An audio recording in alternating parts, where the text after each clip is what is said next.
Hey, Needlebender 757 here with another 757 Boulder Built Amplifier video. Got a little bored, so I created something a little different here. This box here is can be run biased or non-biased. A lot of the AM guys like running the Class C amplifier, so this can do either or.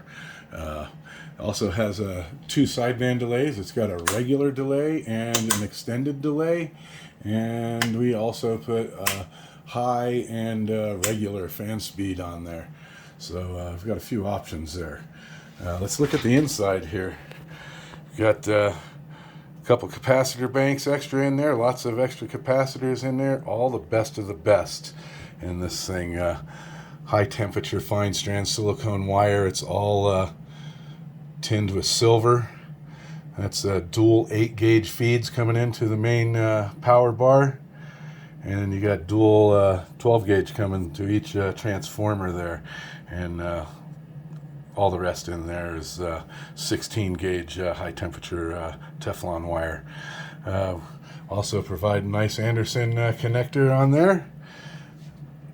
And on this, I do my biasing a little different than most people do. When I have the room, I put the resistors off to the side. They get hot, and if you don't have to mount them up on top of the transformers and stuff, it's advised not to, in my opinion, just because heat makes the value of things change, and as you key up and key down, these things get hot and cooler, so it would be changing the values, and we want it to run stable and smooth the whole time and have the same values as much as possible. So when it's allowed possible, I put those off to the side. It's not always possible in smaller applications, but it's the way I like to do it. And I also put the little heat temperature sensing circuitry in there. You notice little diodes on top of the pills, the little electrolytic grease on there. Just doing what I can to make things work the best and smoothest possible and keep them clean, man. This beautiful amp here. Got this super nice fan in there, heavy duty, big old deep body, big fan blades to move a lot of air. Okay, let's put the lid on and see how it's working. Okay, I put the lid on. I got a screw in it to ground the fan out, and we're going to be doing it with the striker as we usually do. And right now it's turned all the way down. Audio.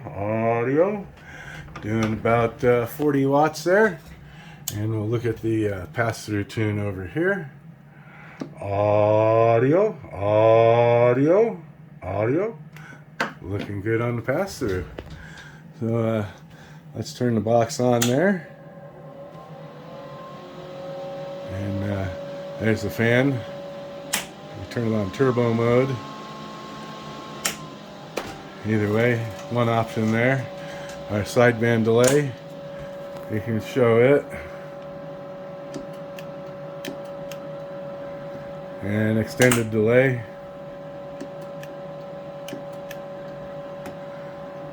Hopefully you can hear that over the fan. The fan is a little noisy. It's designed to go underneath the back seat or something. Anyway, let's look at what she's doing. We'll turn the biasing on. There's off, there's on. And we'll see what it's doing with 40 watts in there. Audio. Doing about 640 out.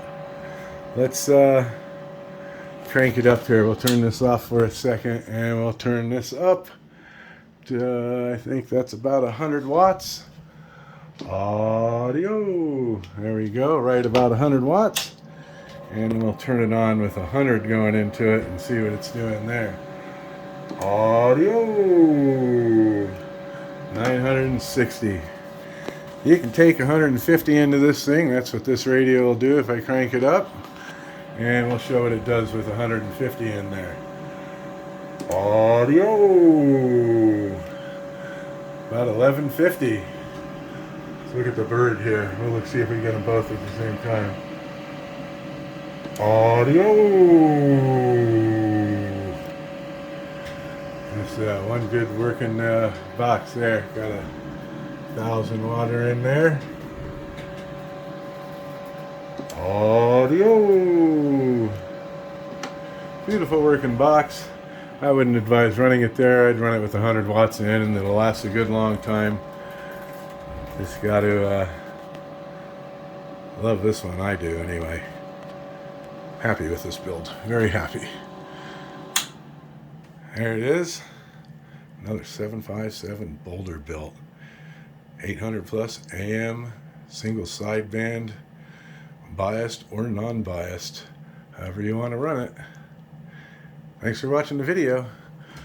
Needle Bender 757, Boulder, Colorado. We're going to get back on the side smoking. See ya.